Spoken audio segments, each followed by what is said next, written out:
Welcome to This Week in Guns. The show is brought to you by the Firearms Radio Network and Patriot Patch Company. This podcast offers commentary on the latest firearms industry news, information, and buzz. I'm your host, Jake Challen, president of FRN.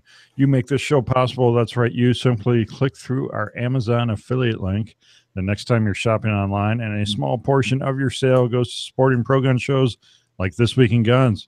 We have a great panel this week. We have Billy Johnson of Boxer Tactical and retired video blogger from Amidst the Noise. Hey, Billy. Hey, Jake. How you doing, man? Thanks for having me. Doing great. Matt DeVito of Downrange Firearms Training. Hey, Matt. Matt is muted. Muted. How did did I mute myself? Yes. Oh, I was probably about to swear. That's why. What's going on, Jake? Thanks for having me back, buddy. It's great to have you back. Josh Cass, Four Guys Guns. Josh, you're not useless. We love you. I am a C-flavored lollipop. There we go. Pleasure to be here, Jake. Thanks for having me. A what? A C-flavored lollipop because I don't want to release the timestamp too soon. Why do you have to be so salty? You could be any flavor. It's also been a long day. Speaking of long days, Adam Kraut, Esquire of the Firearms Industry Consulting Group, and hosted a legal brief over at the Gun Collective. Hey, Adam, how you doing? Hi, Jake. I was starting to think you forgot about me. No, never. You're the official attorney of the Firearms Radio Network. Didn't you know? Oh, man. You and everyone else thinks I'm their lawyer, apparently. Hey, Adam, I need some estate planning. Sure. You just want to send a check. Do I need to make the money before I do the estate planning? Preferably just the money for the check. Just the money for you. Okay. I slipped and fell in a state park. I'm not that kind of lawyer, but... Nobody move. The views and opinions expressed in this podcast are those of the individual co-hosts and do not necessarily reflect the official policy or position of the Firearms Radio Network and or their employers. Your discretion is advised, especially on live shows. Patriot Patch Company helps make this episode possible. Just released the July patch of the month. Oh, I got to find my right camera. A July patch of the month at Patriot Patch. There's a few enrollments left with the July design, which some people claim is the best one yet. That is the best patch. I love that patch. I don't speak Spanish. It's not Spanish. You French, can also whatever. get the T-shirt as well. T-shirt is up for pre-order over at patriotpatch.co. If you want to know what I'm talking about, if you're listening and you can't see what I'm holding up, go over to patriotpatch.co, click Patch of the Month Club, and check it out. Top stories this week. Canadian sniper sets new confirmed kill record at 2.2 miles. So was he just lobbing rounds and eventually got lucky?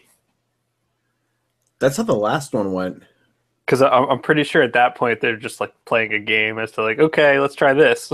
There was I'm trying to see if one of these articles has that the infographic that showed the overlay of the actual city and then showed the actual like picture, and it's like, was he using the Hubble telescope to achieve this?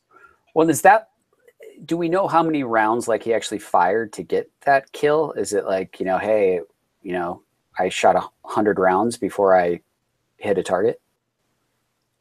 It took less than 10 seconds to reach target. It's almost like, did he have a forward observer? Like, hey, come left just a little bit. That's far, dude. Yeah. Yeah, I don't know. I mean, I recently took a long distance shooting class, and I was told that the wind halfway to 3/4 of the way to the target is where it's really going to have an effect on the round. And we were also shooting I think eventually getting out to 1,000 yards. So I don't know at that distance, if that still holds true, if it's that same distance or not. But yeah, I don't know how you could possibly call a wind correction for that based on, what you're seeing, the flight time for the bolt to get there and then beyond. My guess is it was just lobbing ground. I don't know. Whatever. I'm not an expert. You got to use the Aurora Borealis effect as well as the constant for the mills, and I don't know. I mean, and a 50 like is that not Call of exactly Duty. known. Yeah. Yeah.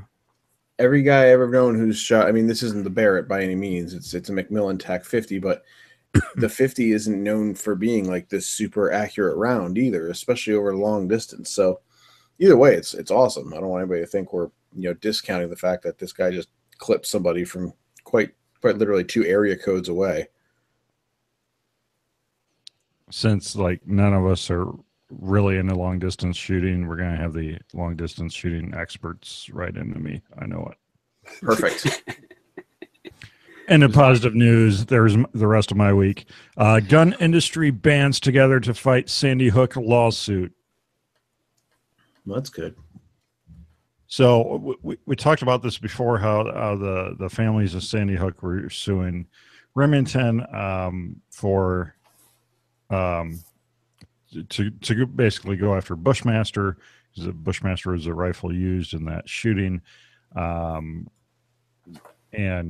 the judge dismissed it then, citing the 2005 Protection of Lawful Commerce Arms Act.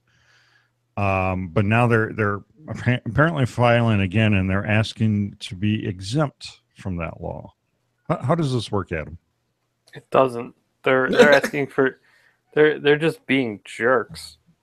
It clearly, if you look at the Protection, Lawful Commerce and Arms Act, if you look at how a individual or a company can skirt the issue as far as the protection, it's really limited in its exemptions. And if you look at what they were contending in their initial lawsuit, the act clearly applied. They were, I think, essentially arguing, if I remember correctly, that the mother negligently entrusted the child with the firearm, but I don't know how you would get to that point when he murdered his mother and took the firearm. So there wasn't a negligent entrustment there, and I can't recall if they argued that there was a negligent entrustment between the shop and the mother or not. I don't think so, but they were arguing something that just wasn't based in reality, really, is what it boiled down to. And now they're back at it again, with some other thing that I don't think is going to find a way through there. They claim that Remington marketed the firearm. They had like some kind of secret marketing campaign going on, because they weren't really revealing how dangerous and killy this gun could really be. And you know what? Ford and Chevy, GM, they never really tell you how dangerous a car could be either. But when drunk driving cases happen, people don't sue Ford and GM. I mean, it's a stretch, but Adam, doesn't this just go back to the fact that you can basically sue anyone for anything, and hopefully this will get to the judge and the judge will just throw it out? But I mean, basically you can just file anything you want, right? Yeah, I mean, it does go back to the theory that you can sue anyone for anything, and it's up to them to defend against it, even if it's a frivolous action. Now you can get sanctions and other things to kind of recoup your costs, but you can still sue somebody for something that has no grounds in reality.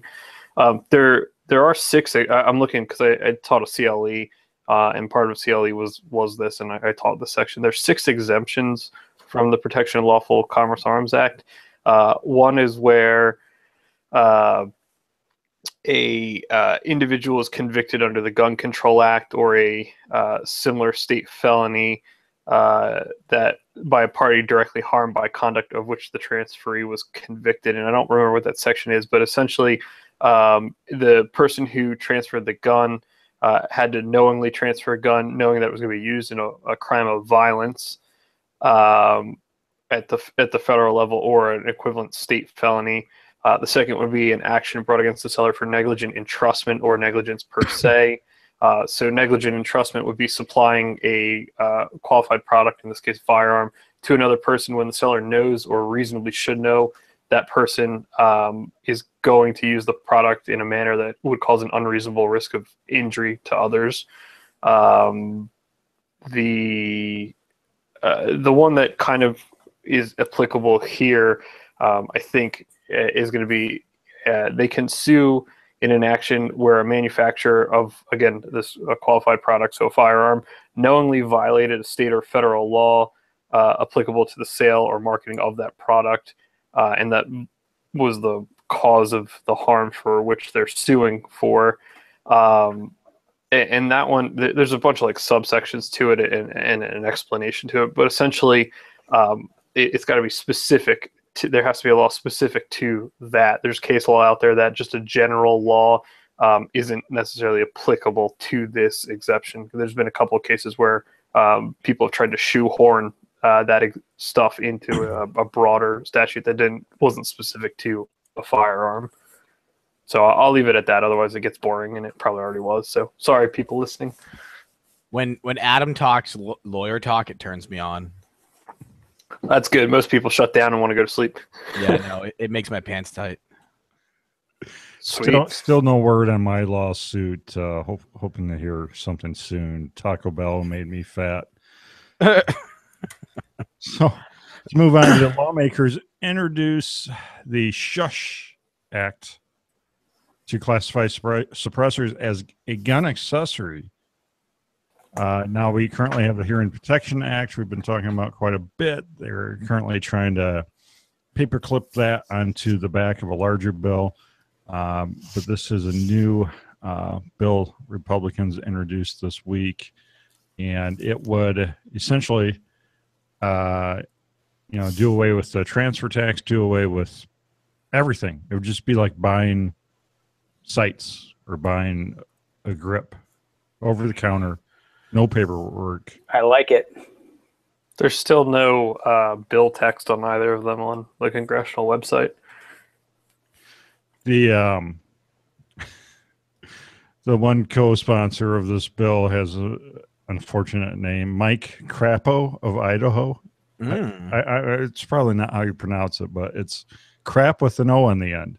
So, and apparently he still got elected. So, I mean, for lack of a better punny term, is this just kind of like a shotgun approach to this? I mean, you got HPA, you have, this new SHUSH Act, and then, like you said, paperclipped to another one. Is this just like everyone's pushing forward in their own different way instead of a one unified front, so that the chances are increased?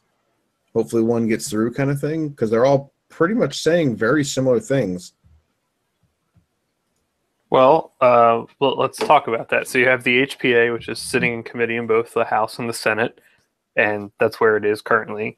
You have the SHARE Act, which is the one that you're talking about, where it's paperclip to it, that doesn't even have a bill number yet in the House. I don't know if there's a companion bill in the Senate, but last I looked, there was no bill number in the House. Everybody was super giddy because there was supposed to be a hearing on it. What most people either didn't realize, failed to read, or just woefully ignorantly ignored was that it was scheduled for a hearing in front of a subcommittee, which means that it still has to get reported to the committee before it potentially gets reported to the floor. So that was far from being a done deal. And now you have the SHUSH Act, which is probably been referred to committee. I clicked away from the congressional website, so I can't tell you definitively, although I guess I can pull it back up. So in the Senate, it's referred to the Committee on Finance, and in the House, it's referred to the Ways and Means and Judiciary, and it'll probably get kicked to a subcommittee at some point if I had to guess there. To answer your question, I mean, I don't know. I don't know if everybody's kind of doing it for their own grandiose, hey, look what I'm doing for your firearms rights, or if there is some kind of thought behind it. I won't go so far as to say there is, but I also won't necessarily discount the fact that may be a strategy. But the reality is legislation, less than 3% of it ever becomes a law. And I think and I'm very sorry, Adam. No. And I'm usually, a lot of these I usually skip right over. This one, it's so early on, I would normally skip right over this, except everyone is talking about the Hearing Protection Act and now the SHUSH Act. They're all about silencers. But you're right, Adam. There's tons of bills that get introduced every session, tons of even pro-gun bills that never get anywhere. They never get to a committee or out of a committee. And so a lot of times, I'll have people email me stuff they want to include it in the show because someone introduced this or that or another. But, a lot of times you never hear about it again after the first headline because it just goes away. Right. So to give you an idea real quick, 114th Congress, so January 6th, 2015 to January 3rd, 2017, only 329 out of 12,063 bills became law. That's roughly about 3%. Of those 12,063 bills that were introduced, only 11% of them were passed by either the House and the Senate or had received a significant vote in one or the other. So you have a very small minutia of bills that even get to the point where they get a significant vote. And from there, it even snowballs down to a much tinier percentage that actually get passed and put on the president's desk prior to him taking action pro or con. I think the biggest problem you're going to see with the SHARE Act, and then I'll shut up here, is that you already have a very vocal opposition in relation to the HPA from non-gun friendly people. Oh, it's assassins are going to buy, and this is with simply just making it like a firearm and removing it from the NFA process, right? But you'd still have to do a 4473 and potentially still pay a transfer tax on it, depending upon how that works out. But you look at the SHARE Act, and it wants to remove it entirely so that it's not even a firearm anymore. So that means it would be like walking in and buying a Magpul grip off the shelf. I don't really see that going without a severe opposition to it, much more so than the HPA already has. So, you got to keep, I hate to be the bearer of reality, but you got to keep that in mind. Well, that's also an interesting perspective as well, because if you look at it, it's like, well, let's just start throwing stuff out there that's so improbable that what we want just seems reasonable. This is like a Wayne LaPierre kind of strategy where it's like, let's arm children. Well, let's meet halfway and just say we won't touch laws for a little bit. Like, it's like that kind of thing. You're starting a negotiation. If you want 10 grand right. for your car, you don't list it for 10 grand, right? You list it for whatever, 20, 12, right? 15, 21. Yeah, in this case, maybe 25. Next on Congress Stars, Pawn Stars. Wait. Let me call a guy who knows all about this. I know a guy. Yeah, I know a guy, and he's going to be It's some worth wash 10 up. grand. I'll give you $150. Right. It takes up a lot of space in my store, and it just I'd be into it for $20. U.S. Supreme Court declines to hear to take up. Let me try that again. U.S. Supreme Court declines to take up Second Amendment case from California. So this is they rejected a review of the Peruta versus California case, which gun rights activists argued that good cause requirement in their concealed carry permit process is too restrictive. You think? So this is another case that Supreme Court just booted and didn't want to take. But Justices Clarence Thomas and the new Justice Neil Gorsuch said the court should have reviewed the case. So that kind of makes me have hope for the new justice. He hasn't done any Second Amendment cases yet on the Supreme Court level, and not many on the lower court level. So I'd say this is a win as far as where he may stand on future Second Amendment cases.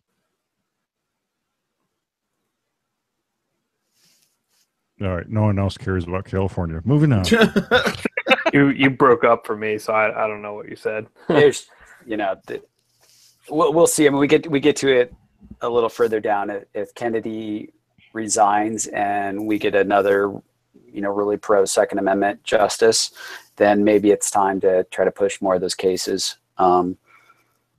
Sure. You never know. And plus the Supreme Court, Heller, it's still relatively recent in terms of Supreme Court. So you have justices that are like, hey, we already did this, so there's that kind of mindset as well, which is mind-boggling because you have people's Second Amendment rights being violated, right? But that's just the way some of these justices think. I mean, they're not going to hear a Second Amendment case every year. It's not going to happen. Well, did you have what the dissent said to that in the show notes by any chance, Jake? I do not. Correct. Okay, I'll find the link. But the part that that you guys would really enjoy is in Thomas's dissent. He says that there seems to be, I'm paraphrasing because I don't have it in front of me, there seems to be a disturbing trend, and that is that the Second Amendment is being treated as a disfavored right. So he's certainly signaling that the court should be taking it up. Gorsuch, I think, is going to be an excellent justice. The question really becomes with Kennedy, he's known as the swing vote on the court, and there's some discussion as far as with Heller that, the way it was worded, it was possibly because of Kennedy in order to get him to sign on to it. You got to remember, it was only a 5-4 decision. So if Kennedy goes, then, maybe the court will start taking those up. We'll see, though. You know what we need that would fix all of this? We need like a Webster's or a Merriam dictionary from 1776. Oh, don't even get into that. So I actually found his quote. It's actually in the companion article here. So Thomas then expressed concern that a sheltered inside the Beltway lifestyle is blinding many to the framers' intentionality in hedging and gun rights for the citizenry at large. And here's part of his quote. He says, "For those of us who work in the marbled halls guarded constantly by a vigilant and dedicated police force, the guarantees of the Second Amendment might seem antiquated and Superfluous. Thank you. But the framers made a clear choice. They reserved to all Americans the right to bear arms for self-defense. I do not think we should stand by idly while a state denies its citizens that right, particularly when their lives may depend on it. I respectfully dissent." Well, very true. Judge blocks California magazine ban. We're staying in California for this next set of articles. Companion stories. Judge says ban fails the Heller test. Why the California ban fails the Heller test. And California sheriff has no plans to enforce the magazine ban. Is this how sheriff? Go ahead. No, go ahead, Matt. That sheriff is a straight up boss. That dude is awesome. Like every sheriff across the country should model themselves after that dude. I don't know if anybody saw the video, but he just straight up comes out and he's like, the magazine ban is foolish. Nobody's turned in their mags. We don't intend to go looking for mags.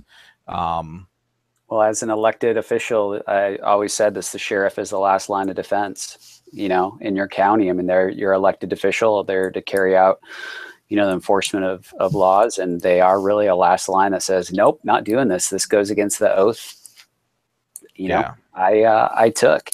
I think what's really crazy when you read some of these articles about California and what the state put in this, is they're quoting Mother Jones research studies on mass shootings, right? Like how far have we gone when a state is quoting such a biased news organization like Mother Jones in their case? This is a site that has been about as far left and anti-Second Amendment since Michael Moore was the editor of the magazine in the 80s. And a lot of people don't know that. Michael Moore edited Mother Jones. That publication is just off the rails anti-Second Amendment. And the judge actually called him out, right? The judge is like, yeah, you're quoting Mother Jones. Please come back with something less biased. Well, here's one for you since we're talking about California once again. There is another decision I was made aware of. I haven't had a chance to read it yet, and if I can find it here, that came out of the Eastern District of California, where the judge denied a similar request, preliminary injunction from that going into effect, and this one hasn't been talked about nearly as much, but it's on the same issue, and this judge apparently found very differently. So what I will do is I will also pop this one in the show notes for you folks at home to read. And do you have the original decision from the one that Jake? The original? From the one where they, I'll put them both in there. Yes, please. Thank you so much. You can always find the show notes at firearmsradio.tv. They're posted up Friday morning, every Friday morning after the show airs. All right. One more California story, or at least originates from California. PayPal, Stripe, and Square sued by firearms and ammunition store. PayPal sucks. Stripe sucks. Square sucks. Why does Stripe suck? I use Stripe for my website for training, and anytime there's been like a dispute, like one time somebody paid for 2 classes, they're only supposed to pay for 1, so like they put in a dispute with the credit card company, and Stripe whacked me with a huge service fee, even though it was like an amicable return of money thing, and they're like, oh, you're at fault. Cool, thanks. So Stripe sucks, the big one. But that wasn't like a Second Amendment issue. That's just like how their customer service is structured. They still suck. And I've actually had the same experience with the chargeback. But as far as I was aware, because I even talked to him on the phone, Stripe, as long as it's legal, they're okay with it. Yeah, no, that's true. And that's one of the things when I made my new website that I was, adamant about was this is going to be for gun stuff. And they were really cool about it. And I was like, oh, this is going to be great. It's going to be a great experience. If you're listening, anybody from Stripe, you all suck. So I'm curious why this guy then is suing Stripe. I mean, I read a little bit on this, and he says that they're violating the California civil rights law in California, because of his firearms related business. But I disagree with what these companies are doing, but at the end of the day, they still are a company and they can kind of do what they want. I would encourage people, if you don't like their tactics, don't use them. And I do think it's concerning when too many companies could band together and then effectively, like the Operation Chokehold, the Eric Holder thing did, trying to really limit bank loans and everything to the firearms industry. That's a real concern, but that's initiated by a government entity. That's a little different than just a corporation. But I kind of look at this lawsuit, and I gotta say, this is really similar to, hey, bake me the cake type of thing, which I'm very opposed to. I mean, if you want to deny someone service, you should have the right to deny him service. So I guess, I don't know where this guy stands. He's using this California law as the reason for suing them. And hopefully he has deep pockets, because this could cost a lot of money. It's going to go nowhere. Billy, you just hit the nail on the head, the bake me the cake thing, because that's exactly what the UNRRA Civil Rights Act, if you do a basic Wikipedia search, is all about. I'll give you the brief multiple comma. All persons within the jurisdiction of this state are free and equal, and no matter what their race, sex, race, color, religion, ancestry, national origin, disability, medical condition, genetic information, marital status, or sexual orientation, are entitled to the full and equal accommodation, advantages, facilities, privileges, or services in all business establishments of every kind whatsoever. So this is an act that's literally based upon people that are denying service based on any kind of racism, bigotry, sexism, anything that is, centered around feelings and not actual business. And this protects them. So this is, in fact, a bake the cake law. But I don't think Blair Gladwin, unless she or he happens to be of some sort of identifies as or loves, similar sex or anything that is their choosing to do so, I don't see how this is even going to go anywhere. I mean, maybe... Well, he identifies as an amosexual, right? Perfect. Did you get that shirt made? Not yet. But I mean, it's like, how is this? it's like news for the sake of being news, but I don't understand I'm not a lawyer. I don't understand how this is going to go anywhere with a judge who goes, I'm not really up to date on what this act covers. Oh, wait, this has no relation to one or the other. Thank you. Good day. I guess maybe it's trying to make the leap that these companies aren't allowing me to fulfill my Second Amendment rights because I can't process payments through them. It doesn't even cover like, political affiliations or, because I'm super American. Like, it doesn't say anything like that at all. Yeah. I don't know. That's gonna be weird. He obviously sounds like he hired some high dollar lawyer in San Francisco, which I'm sure isn't cheap. So it's the guy who also took care of his slip and fall in a national park. Better call Saul. Better call Saul. Moving on to John Lott says 68% of murders are committed in just 5% of counties in the U.S. Wow. Well, like 60% happened in Chicago, right? Just last week. Yeah. Yeah. 101 shot. God forbid we have dangerous fireworks in Illinois, I mean, I'm glad we're all safe. Thank you, Chicago. You guys terrific. You guys can't have fireworks either? No, can't have anything. Oh, I buy them at I don't buy them at the bordering states. Yeah, no, you find them there. It's like Massachusetts, it's where the first shots were fired. But I you know what? I'm not going to talk about Massachusetts law, though. I don't want to upset any listeners. Oh, whatever that clown shoes was, helmet. That I don't know. I own a gun store, but I don't know anything about laws. Yeah. Listener Q, who decides he wants to be law for the day, get a helmet. Moving on, Florida sheriff deputizes university professors so they can carry on campus. That's one way to do it. It's awesome. Now, hang on. Is this following? I remember being on the show when we talked about where they had to go through some pretty rigorous training.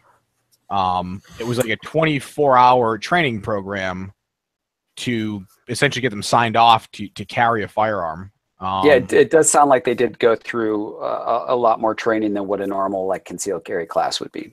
Cool. That's good news. Whether or not they were kicking doors in or not, I don't know, but it definitely the way the sheriff makes it sound is that they were rigorously trained. I want to know, do they get the star to pin on their shirt? Do they get the little it's like a lapel pin? I'm sure they have a badge. I mean, they're deputized. I mean, for the men, it's a little lapel pin. For the women, it's a brooch. Very cool. Well, you can pledge your support at firearmsradio.tv/pledge. You can pledge for as little as $5 per episode. You can also pledge at the after show level to hang out with us after every other episode. Go over to firearmsradio.tv and click pledge and click This Week in Guns. Breaking news this week, Gemtech sold to Smith & Wesson. That's amazing. On many levels. I don't know if anybody really kind of grasps the gravity of a very recognizable suppressor company and a very recognizable firearms manufacturer merging. We saw some instances of this occurring back when Zev and Mega decided to merge, and it's one of those like signs of, hey, here's kind of where the industry sits as people are no longer panic buying and we're finding a way to get sales going.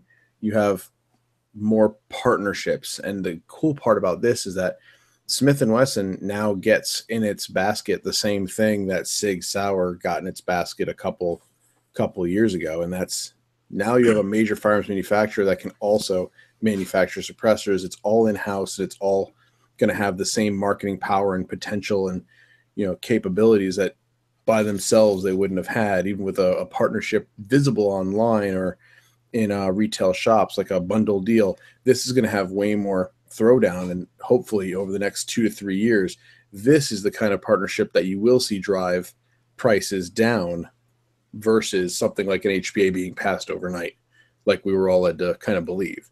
So this is kind of a big deal, and I wouldn't be surprised to see this happening more and more because of the damage that the suppressor market has been facing for the past several months.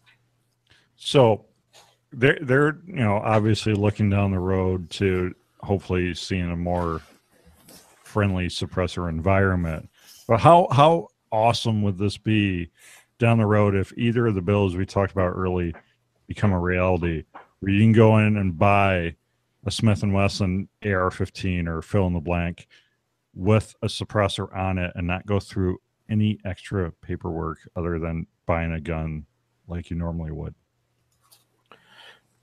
I mean, that's awesome, obviously, but I think the other thing that you kind of have to wonder is, like Whitey said, where Sig has their own suppressor line and now Smith is going to have their own suppressor line, and you're talking about some of the the biggest names in the industry. Maybe we're actually going to see more of a push from these giant manufacturers to make something like HPA or the SHUSH Act or whatever, really put some pressure out there and start throwing money at it, because, again, I don't know the numbers on, say, what Silencer Co. or Gemtech or whoever else does in revenue per year, but I assume it's nowhere near what Sig or Smith does. When you're talking about having real money for a quote unquote campaign to really push the agenda of, legalizing or debanning suppressors. That's a really good point. And it's really also goes to show how far Smith & Wesson and Sig have moved forward, because, they would have never even thought about getting in suppressors 10, 20 years ago. Now, well, and now data defense too. Yeah. So think about it. You can also start developing your entire new weapons platform systems around this technology. So take a look at the data defense, the ISR, their 300 blackout, the integrally suppressed. That's badass. Sig has their, MCX and MPX options that are, geared to be run suppressed, even shrouded. Those are badass. Now what's Smith going to do? I think Matt's spot on. Maybe now we'll possibly see some new innovation from, a fairly, similar to Glock. It's like Glock has made the same kind of pistol for a long time, and it was like groundbreaking when they made a single stack. Like, what? So who knows? This could hopefully lead to some cool stuff, a few years down the road. Does American Outdoor Brands, Smith & Wesson's parent company, do they? There's no other suppressor company in that family? No, it's all the stuff like who did they buy? They bought like Caldwell or something like that. Crimson Trace. That was recently, but before that, they bought some other large accessory manufacturer that was high margin dollars, and these are the things that they've been acquiring over the past 3 years to increase their overall profitability. So when you look at them on paper, it's like, damn, this is a money-making monster. Yeah. So they got wow, they have a lot of brands. They have Smith & Wesson, Thompson Center, Crimson Trace, Caldwell, Tipton. Frankfurt Arsenal. Well, they have Battenfield, and I think a lot of those were under the Battenfield.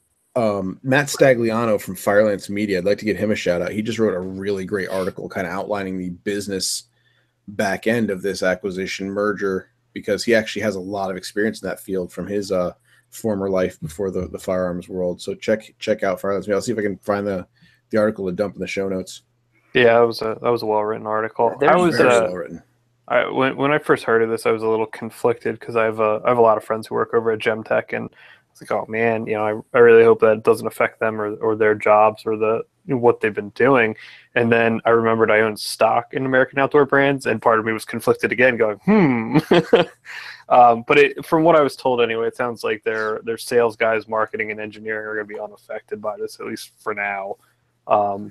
So you should be business as usual at Gemtech. Blackhawk Serpa holsters banned. That's right, banned by the LAPD. Memo went out last month saying subject was disapproval of Blackhawk Serpa holsters. The department has determined the Blackhawk Serpa holster and all auto-locking trigger finger manipulated holsters are immediately disapproved for usage by all department personnel. These holsters violate sound weapon manipulation practices and may increase the likelihood of a negligent discharge. Yay. It took Cool. them Welcome long- to what year? Yeah, I know. It's 2017. But The there's LAPD so many finally figured Blackhawk something out logos we all there knew a still. long time ago. Yeah, but there's so many Blackhawk Serpa fanboys out there still. Really? Tons. Yes. Yeah. Huh. Because retention, bro. Especially that open carry crowd, you know. Oh yeah. Well, I heard they're switching to that new holster that has the taser on the back that we saw a couple months ago. That guy came up with. Remember that Right. he Well, taped the taser to his holster. You know, it's cool that if you're open carrying that you want retention. I'll give people credit, I guess, for wanting to be able to have some form of retention. However, I don't think the Blackhawk Serpa is the answer to that question. And aren't there videos out there of people just like literally snapping them off anyway? So your retention is useless, so they can come up, rip it off, and then deal with the retention part later. Move on to Remington here. Remington company we love to hate. Hit with Here comes the hate mail. more lawsuits over the Walker trigger. So this is just 3 months after the federal court approved a settlement agreement between between Remington Arms and Missouri class action lawsuit over the Walker fire control. We talked about that. Apparently, there's other personal injury complaints cropping up and taking Remington to court again. So did Remington release that like $6,000 sheep rifle, hoping to sell some to recoup some losses from these lawsuits? I mean, I would like to see their liability policy with their insurance company. I mean, can you even insure them anymore? Like, I could only imagine it would be astronomical. Yeah, you can insure anything, but it's got to be like dynamite company insurance or something. Whatever is the most nuclear power thing. plant insurance, right? Nuclear power waste disposal. I just love the caption underneath the photo. What's the caption? So first of all, this looks like it was taken with like a Game Boy camera for one. And it says a picture of a picture showing the gap between the trigger and connector of the Walker trigger control, what many plaintiffs have alleged is the root cause of the defect. A picture of a picture, I think, is...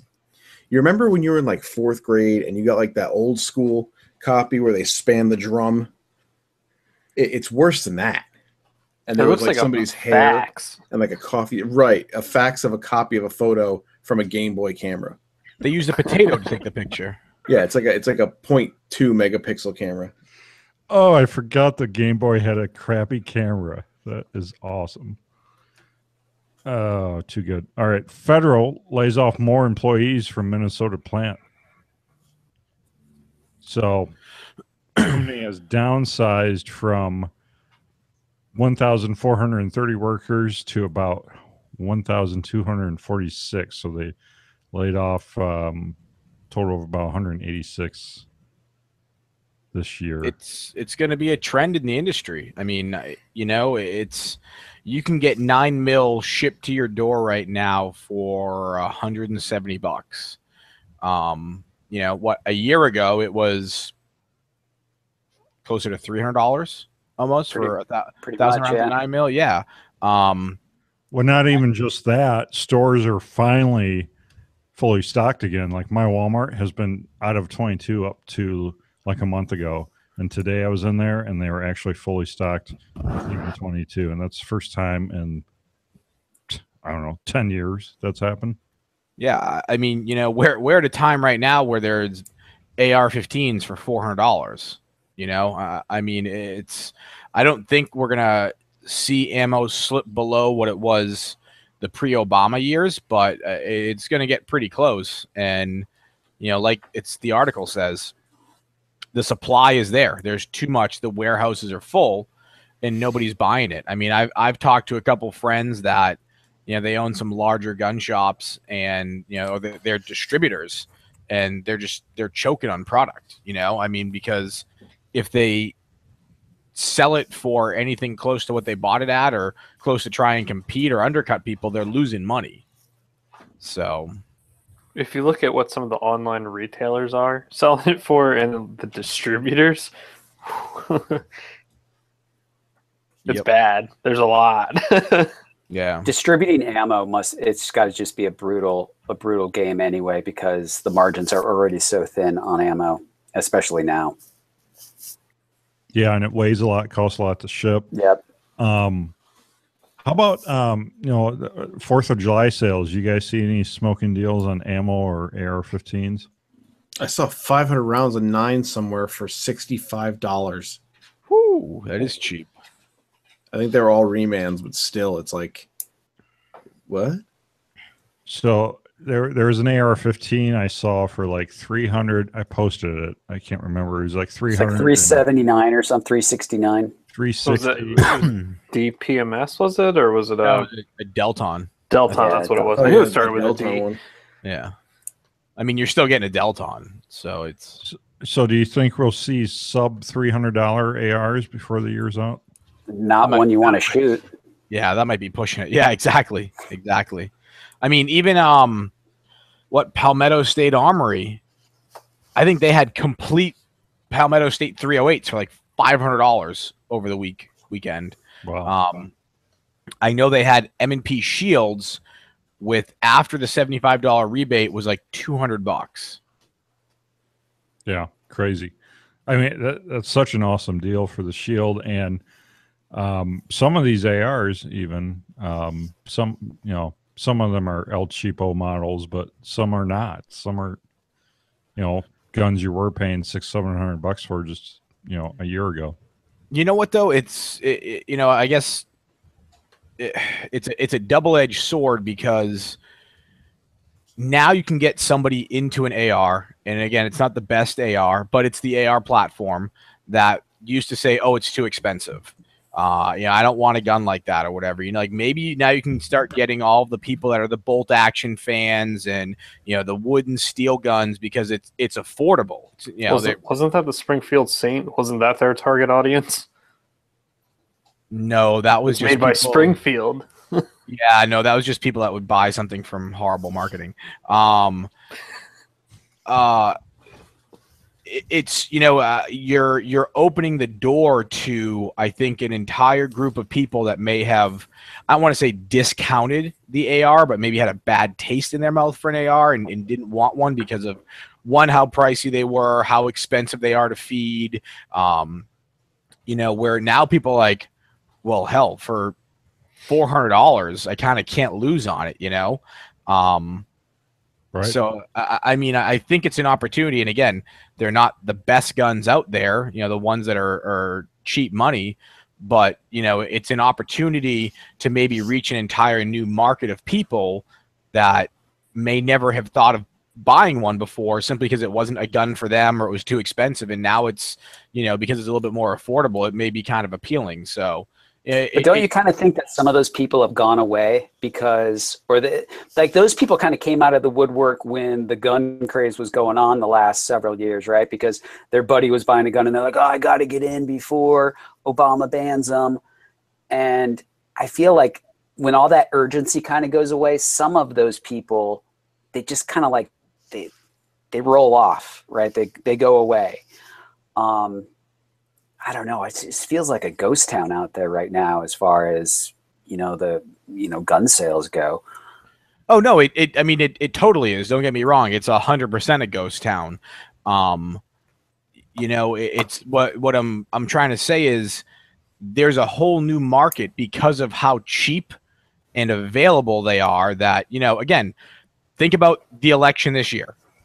You probably couldn't walk into any gun store across the country the night before the election and they'd have ARs on the shelf, or at least a reasonably priced AR. You know, now it's one of those things where it's, you know, ARs have come down so much. They're almost kind of like what Mosin Nagants were years ago. You're checking out and you're like, oh, there's a $75 rifle. I might as well buy it because it's so cheap. You know, like, I mean, I totally agree with you, Matt. I'm just not convinced that continuing to lower the price is going to produce more buyers. There's a point to where, right, you just lower it so much that, I mean, you're just bleeding. Well, I think at this point agree. they're just dumping inventory to put money back into the bank, whatever they can put back in there. Right. No, I agree. I agree. I just don't. I don't know. It's They're trying. It's going to get a lot worse before it gets better. I agree. You know, they're trying to stop the bleeding however they can. But think about it. You can go out right now and buy an AR-15, a 5.56 223 AR-15 for the same price of what an M&P 1522 costs almost. Yeah. You know?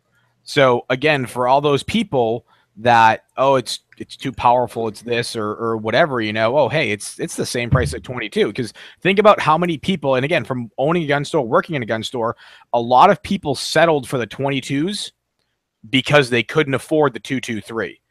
And now it's within $50 or $100 price difference.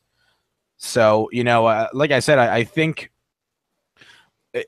people have maxed out on ARs, but I think there's a whole other market of people that's kind of untapped that didn't want to spend $600, $700, $1,800 on a gun. Right. Well, Dustin on YouTube says buy them now and sell them when the next Dem gets in office, which or that. Well, you will have that segment of you know, the marketplace buying them to resell them because they are so cheap. You know, I think another positive we're going to see come out of this is a cleansing. We're going to see a lot of these El Cheapo AR throw together parts and sell them manufacturers go away forever.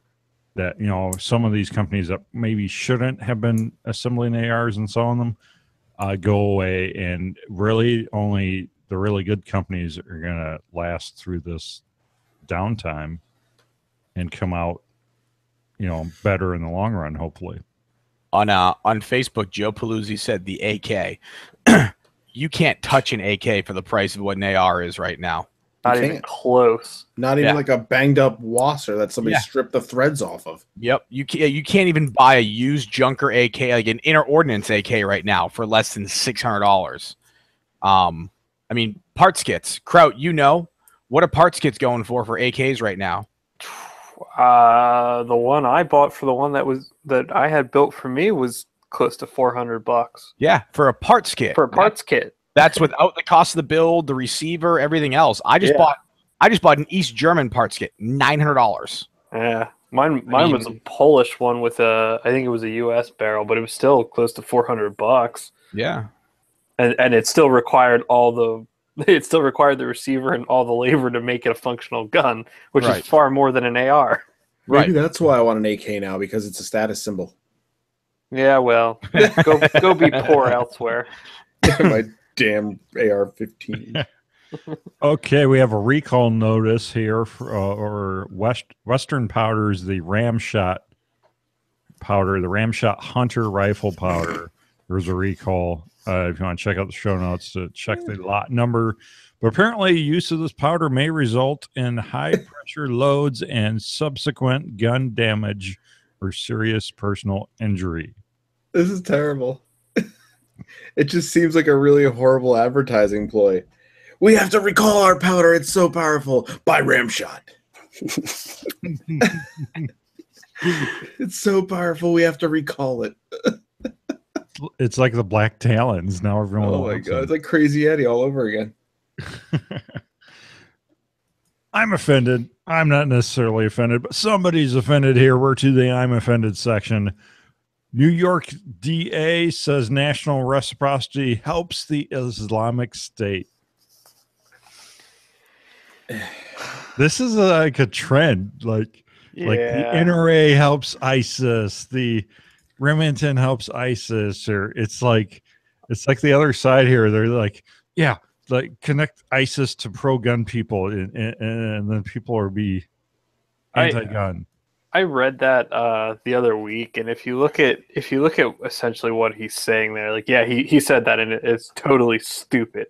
It's just stupid. But what part of their argument there is that you know, the availability of guns here in the United States and these attempts to deregulate things, and then they go into, well, you know, if national reciprocity is a thing, then ISIS will take advantage of that because they're watching these things, and that's all well and good as a scare tactic, I guess, but it goes back to the whole crux of the issue.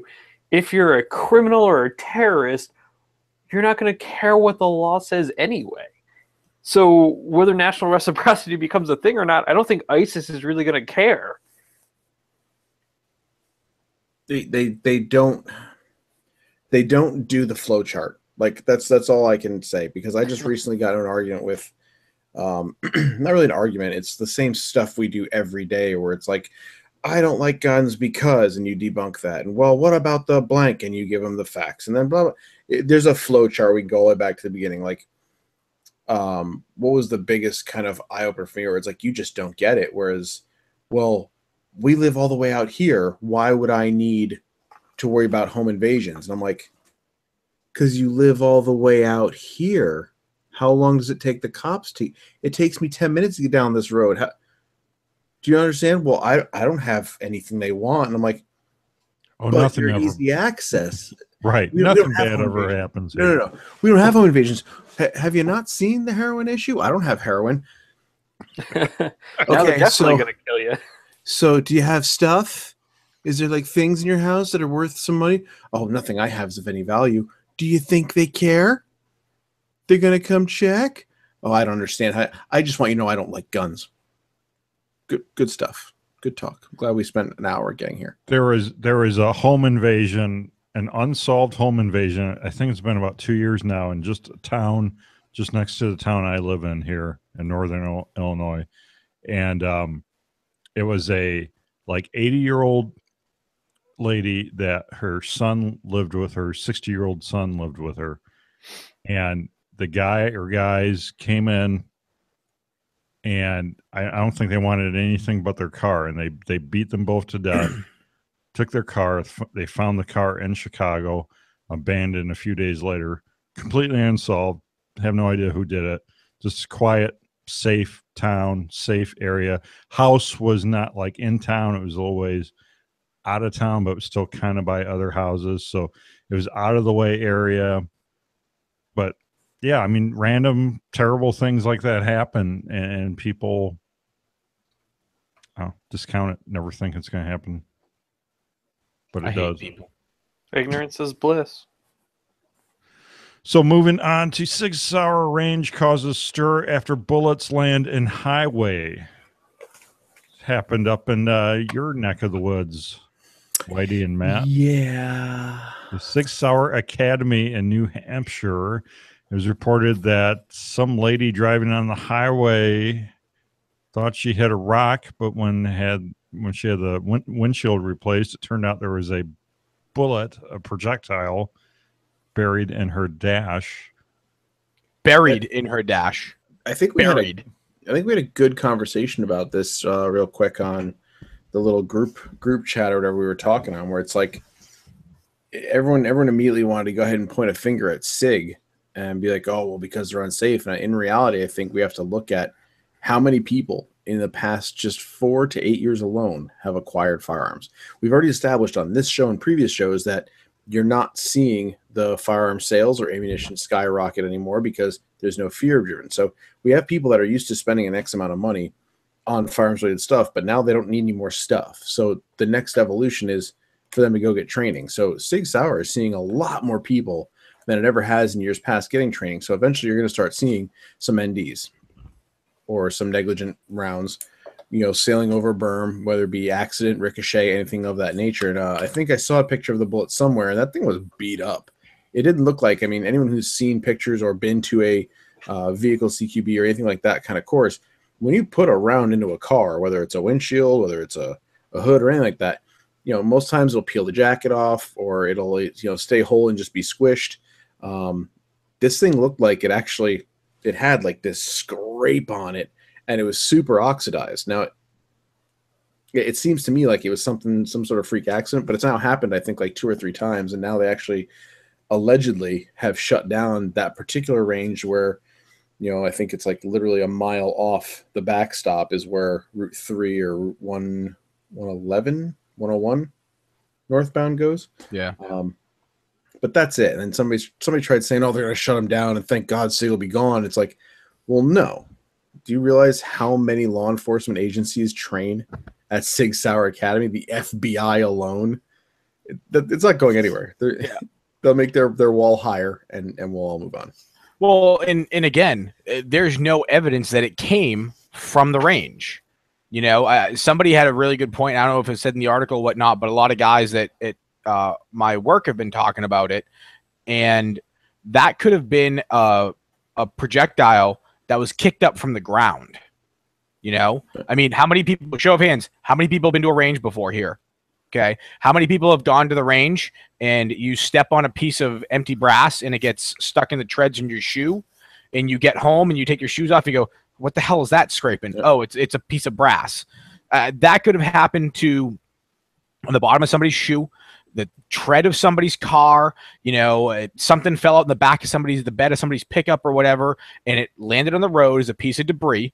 The same as any rock or nail or anything else like that gets kicked up, and we've had, you know, our windshields busted because of it. Same exact thing, you know? So, I mean, to say it came, and I haven't even been to the range that they're talking about.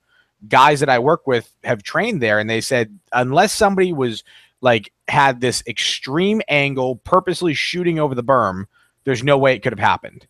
Well, also, have they looked into, you know, when people don't like things around where they live, sometimes they make stories up. Right? Oh, yeah. Like, oh, there's rounds coming from this range. I mean, there's a hotel up here that the people, someone didn't want it, right? It got burnt down twice when it was being constructed, right? Because someone obviously didn't want it on the lake, and they burned it down twice. So, man, people can do weird stuff when they get all bent out of shape about something being too close to their house. So, I don't know. Yeah, I mean, chances are the woman was probably from Massachusetts that was up there driving around trying to get something tax-free, taking advantage of our wonderful state. But, I mean, it's, you know, again, like exactly what Billy said. I mean, the range Whitey and I belong to, it's in a residential neighborhood. And people, like, the president of the club has people on game camera throwing empty beer cans at the front gate of our range to try and say that, you know, the members of the range are drinking and shooting guns. So, you know, simply to try and get the range closed or shut down or whatever. It's, you know, again, people don't like what we do. They don't like that we enjoy freedom and everything else like that. And they want to see us stripped of it and deprived of it. Yeah, we had a range here. It was here for 50 years, out in the middle of nowhere. All of a sudden, a builder bought some land, built a neighborhood next to it, and everyone got it shut down. You're like, the range was here 50 years before the houses were here. There's laws to protect them. Yep. Yeah, I don't know. It didn't work here. It's a national law. Sounds like there. So we have Nashua Fishing Game, which I stopped going to because they're a bunch of range Nazis. Whoa. Easy.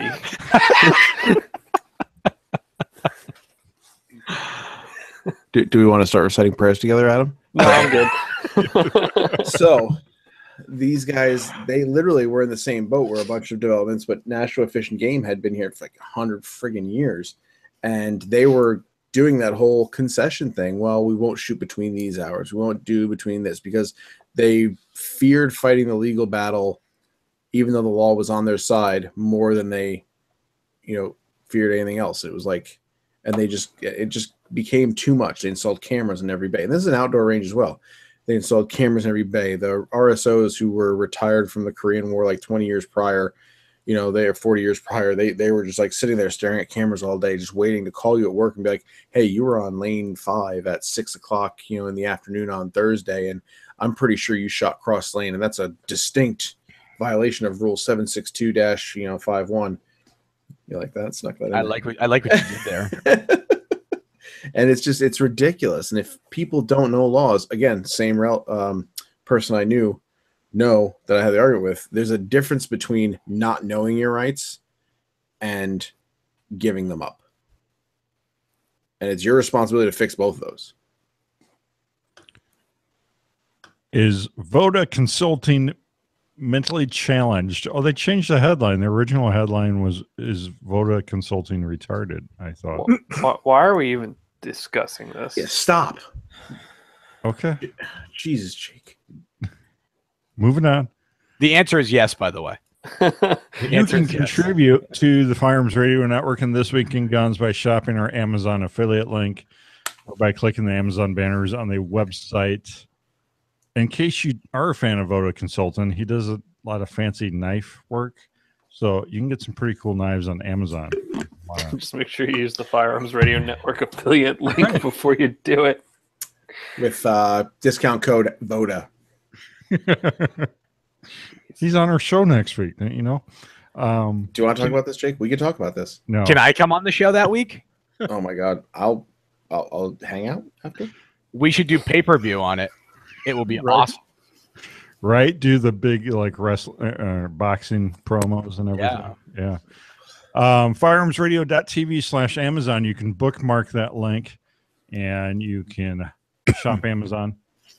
You know, you can buy everything from your tidy whities to Patriot patch morale patches on Amazon and use our affiliate link. A small portion of your sale goes supporting pro gun shows like This Week in Guns.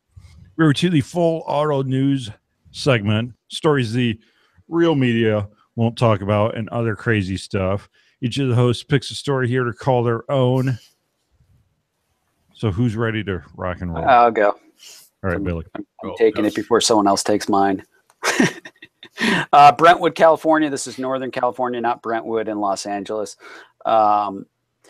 Guy's house, he had a home invasion. 2 people invaded the house. They forced him to open up his gun safe. He pulled out a loaded weapon and shot both of them dead. So the home invaders failed, obviously.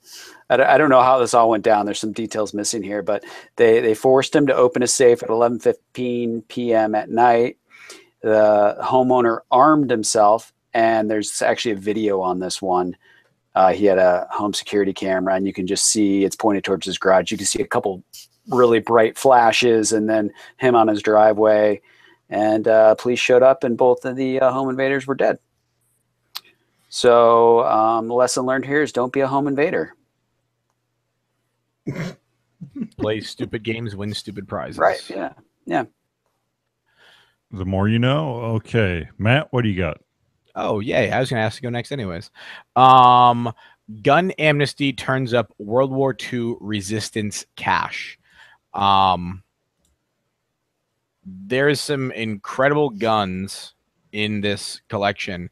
So essentially what happened was there was a police department in Denmark that uncovered this entire crate of weapons, and the majority of the guns were believed to have been part of a resistance movement from World War II. I mean, there's a Bren machine gun in there. There's a bunch of Sten guns. There's K98s.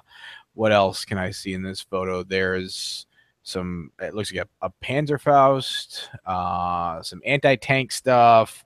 Bren guns, Sten guns. Yeah, it looks like maybe like a Danish Krag is in there. There's a what the hell is that? There's an M1 carbine in there. A bunch of just really rare historical guns that were essentially part of this resistance movement back in World War II, you know, to help, you know, combat the Nazis taking over, you know, towns in all these different countries and whatnot. And it's, I mean, the collection is pristine, you know, for the age of some of these guns. And it's one of those things where, you know, if the guns could talk, I can only imagine the stories they could tell. I'm super into World War II guns. I know Mr. Kraut is as well. And just see, you aren't? No, not really. Oh, well, whatever. Some of them, but not nearly as much as you guys. I figured because you were a member of the secret group that maybe the resistance. Yeah, you got a lot of resistance. That maybe you were, but whatever. I'll just go sit in the corner and think about myself. You know, it's looking at this stuff. Like I said, it's absolute history. And one of the cool things that it says at, you know, the bottom of the article is that the authorities are going to contact the Danish National Museum about, you know, obviously trying to preserve the guns. You know, we all know that a lot of countries over across the pond really aren't that gun friendly. And, you know, it's one of those things where you normally expect to see stuff like that torched or steamrolled or melted down or whatever. So it's it's pretty cool that, you know, one, they found this stuff, and that two, they're actually making an effort to try and preserve it, because I mean, there's countless amount of history that's there buried with those guns. And you know, I was fortunate enough as I was growing up to meet somebody that survived the war and was a member of one of those resistance groups. And you know, it's like I said, it's incredible history, both European and American history. So it's cool to see that stuff getting preserved. So Matt, you'll like this. Last summer I was in France and I got to visit this little museum in this little town really in the middle of nowhere. And there was a World War II like weapons museum in the basement of this building where I guess some resistance happened. I don't even know half the guns that were in there. I mean, like, amazing. In fact, I think I might have sent you guys some pictures when I was there. Yeah, you did. You're right. They were all like either had holes drilled through them, like something they had to do in order to destroy the weapon so it couldn't be operable. Yeah.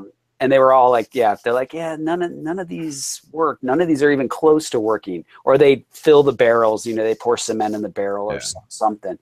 And you're just like, wow. Yeah, everything just gets destroyed. You said that was in France?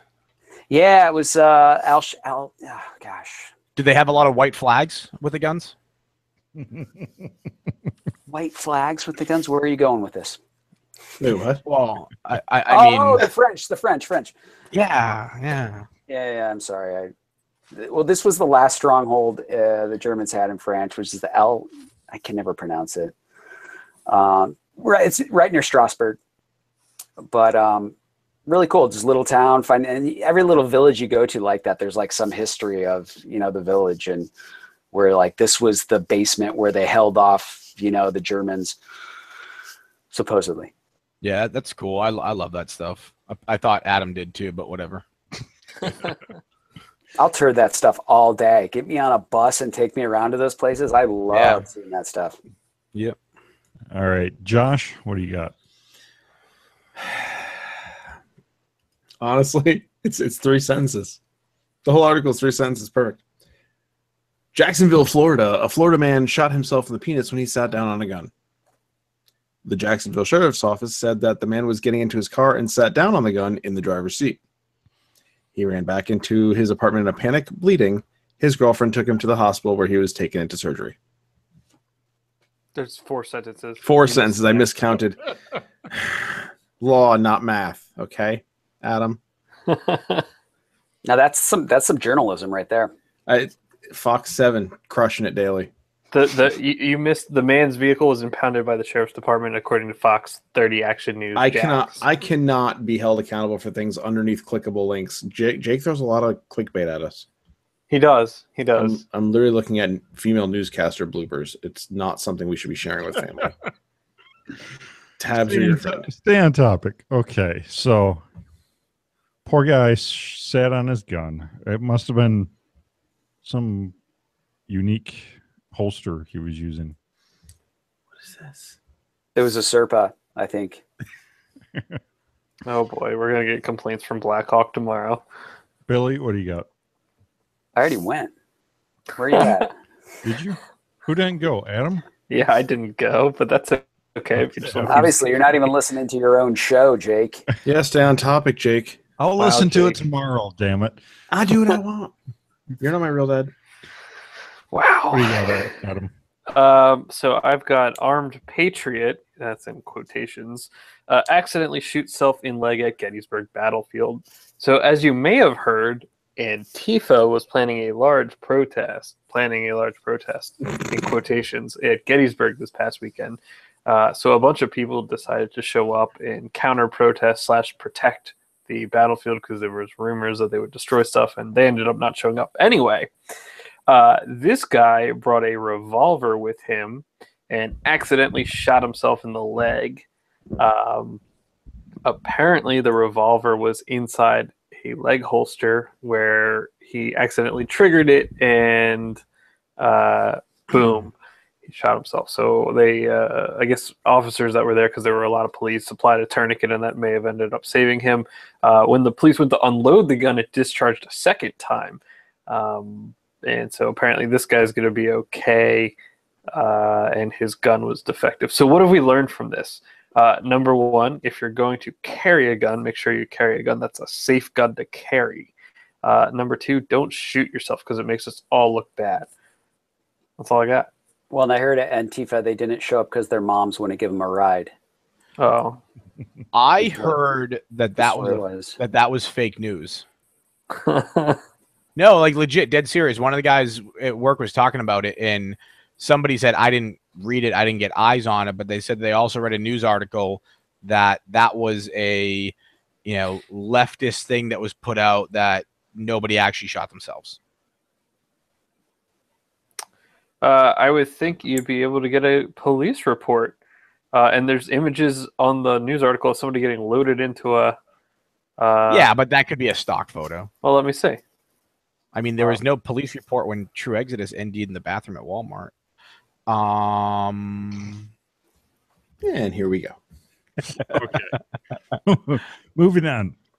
We have so many full auto stories. Why don't you guys pick a second round? I'm going with Florida man lifts car to help pin state trooper. We have a positive Florida man story here. Wait, did he eat state trooper after? He is a big boy. I mean, you should see this guy when he's like, okay, that guy probably could lift the car. Yeah, he's a big dude. So, yeah, this Uber driver was taking this guy to work, and the Uber driver had a seizure, lost control of the car on the highway, and I guess came to a stop. And after, I don't know if the state trooper saw this happen or whatnot, but the state trooper came up behind them, and the Uber driver woke back up in a panic and put the car in reverse and backed over the state trooper. And so this guy, got out, came over and lifted the car off the state trooper. The state trooper is going to be fine. Just a bizarre.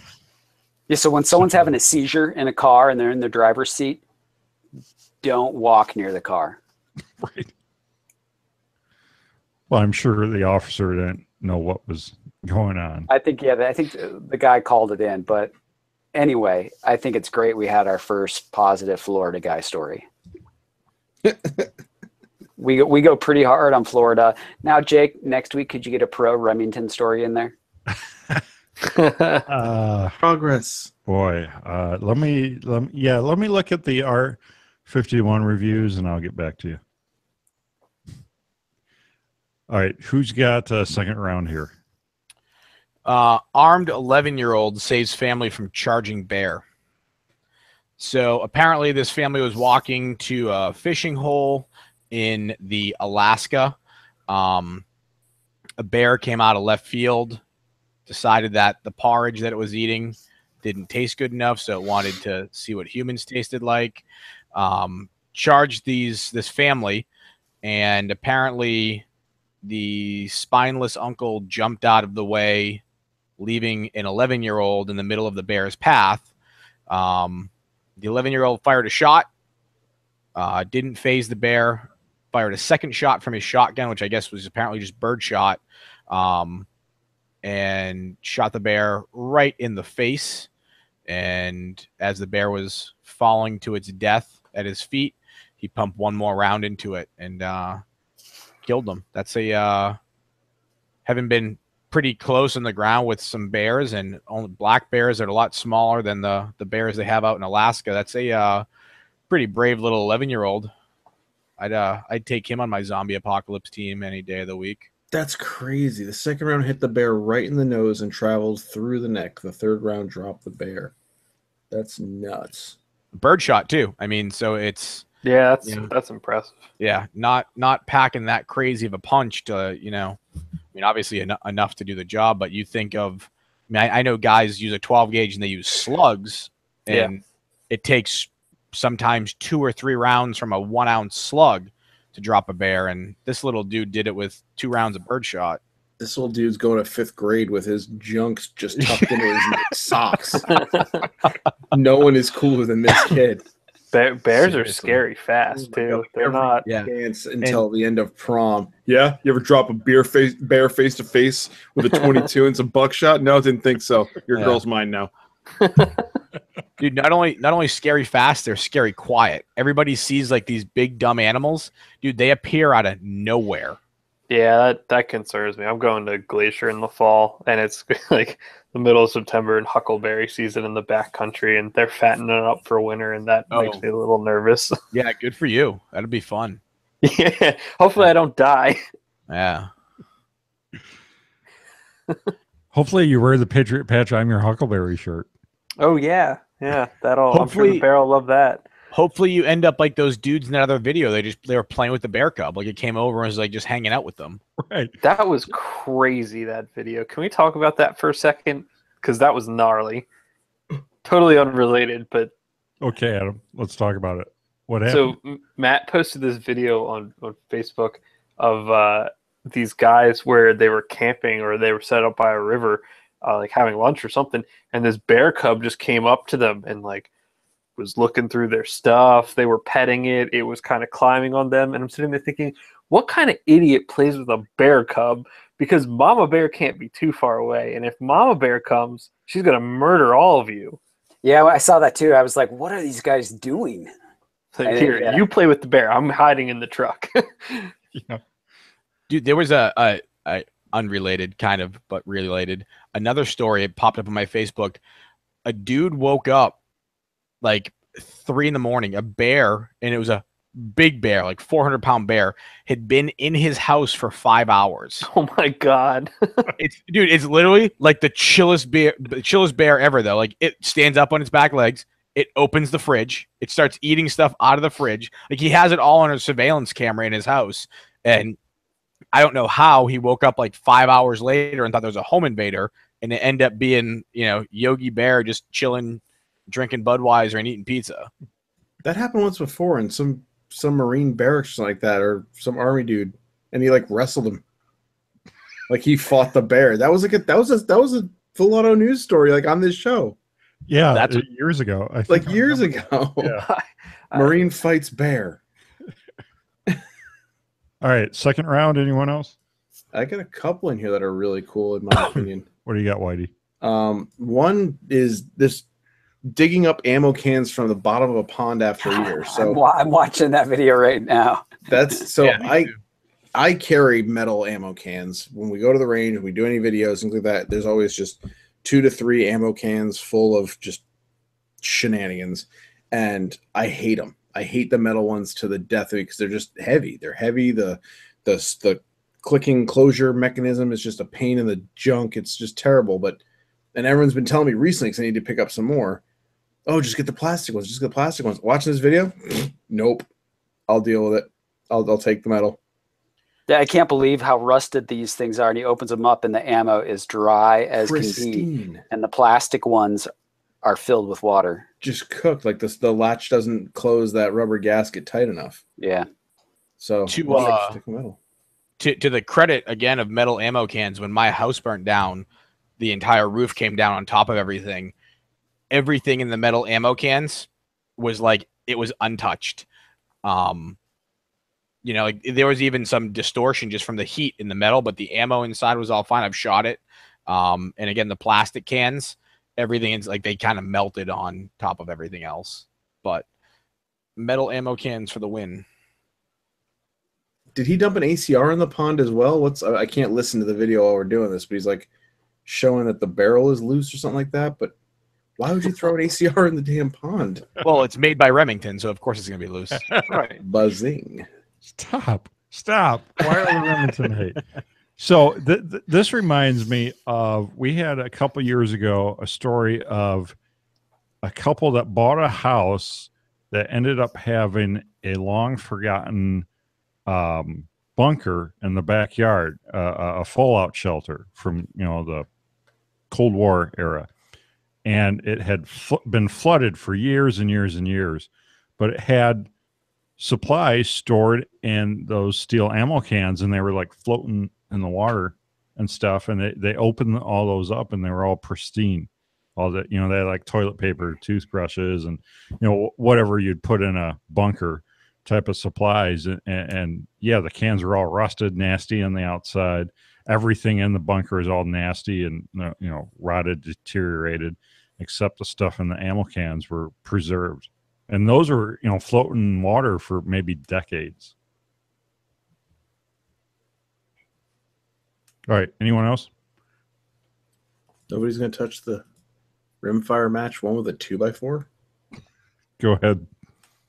I just think it's interesting because, again, talking about the long range guys, there's a lot that's put into like free floating a barrel and rounds. I mean, we have several friends that actually do these rimfire matches, and I mean, we're talking 22 caliber rifles that rifle Olympic athlete budgets, and this guy is like a multi-year consecutive winner of literally a Winchester 52C strapped to a 2x4 with what looks like a finely tuned system of barrel blocks and duct tape.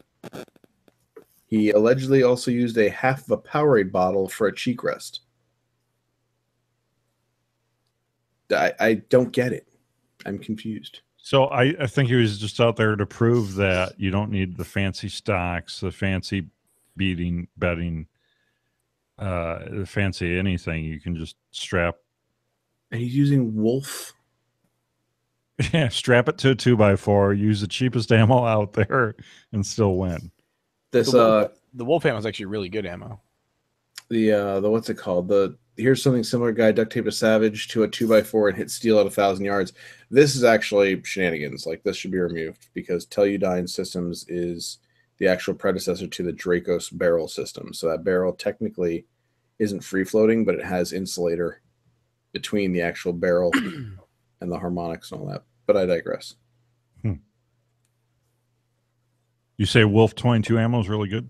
Yeah, it's actually supposed to be like out of the Wolf ammo, like Wolf Gold and the Wolf 22 ammo is supposed to be super accurate. Wolf Performance ammo. All right, last call. Anybody? Last call. All right, you can pledge your support for this show. You can go over to firearmsradio.tv/pledge. Pledge for as little as $5 per month. Also, head on over to patriotpatch.co. Check out the Patch of the Month Club July patch. If you're not already a member, there's a few enrollment slots still open where you can get the awesome July patch. You can also get this as a t-shirt at patriotpatch.co. Have the t-shirt pre-order up. Also, check out the AK-47 cleaning mat. Also have some new dangerous to go alone off-road patches. patriotpatch.co.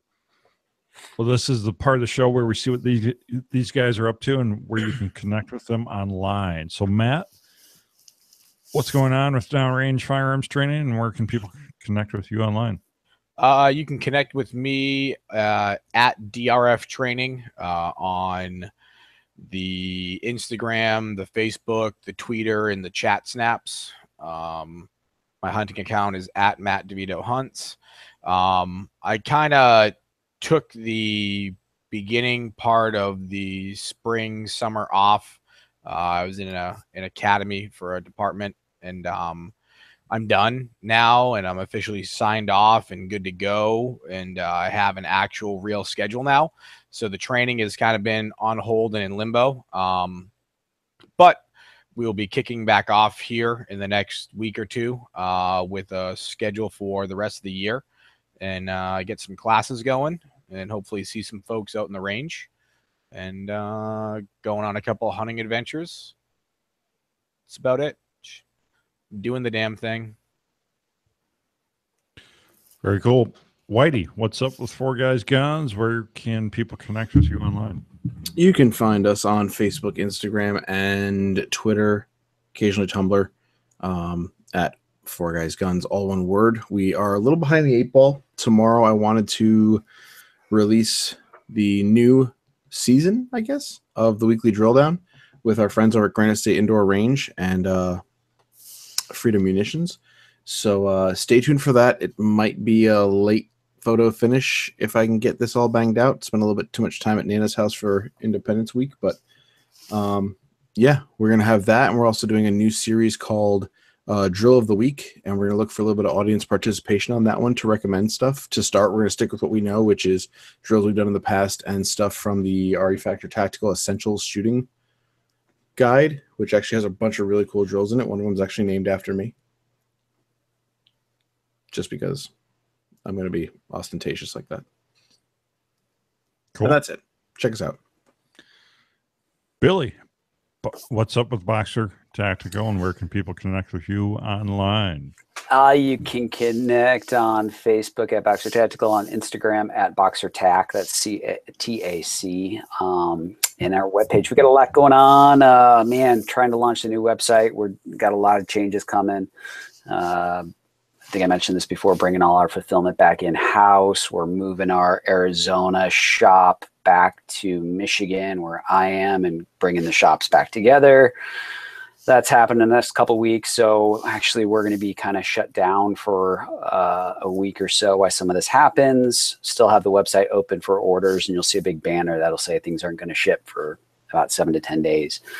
There's no easy way to do this. It's actually an extremely painful process that's been taking months and months and months of organizing. But in the end, it's going to be better and more efficient, and it's going to be good. So that's all that's about going on. We're out of Apogees right now. We'll probably have more in about 10 days. Actually, I'm picking up a batch tomorrow from the machine shop. Awesome. Adam, what's up? Where can people connect online? You can find me at adamkraut.com, the Adam Kraut on Instagram, find public figure page on Facebook. It's the one with me in the suit, and just been busy working on legal briefs. John and I are possibly floating a new concept out here shortly in relation to something I'm going to do that I think people will like, and just busy with work. Also running again for the NRA Board of Directors this go around. So if you are a life member or better, annual member of the past 5 consecutive years, or know someone who is and want to sign the petition to get me back on the ballot, you can find information about that on my website, adamkraut.com. Awesome. Well, you can leave your feedback by commenting on the bottom of the show notes, or on the YouTube video, on Facebook, anywhere you watch, listen to the show. Please leave us a review. Also, contribute to the Firearms Radio Network and This Week in Guns using that Amazon affiliate link. Really easy. All you have to do is go to firearmsradio.tv, click anything that says Amazon, and shop like normal. And doesn't cost you anything extra. And a small portion of your sale goes to supporting pro gun shows like This Week in Guns. Well, thank you, Matt. Thanks for having me, Jake. Always a pleasure. Thank you, Josh. Pleasure to be here, Jake. Thanks for having me. Thank you, Billy. Thanks, Jake. Thank you, Adam. Thanks, Jake. That's a wrap. We'll see you next week.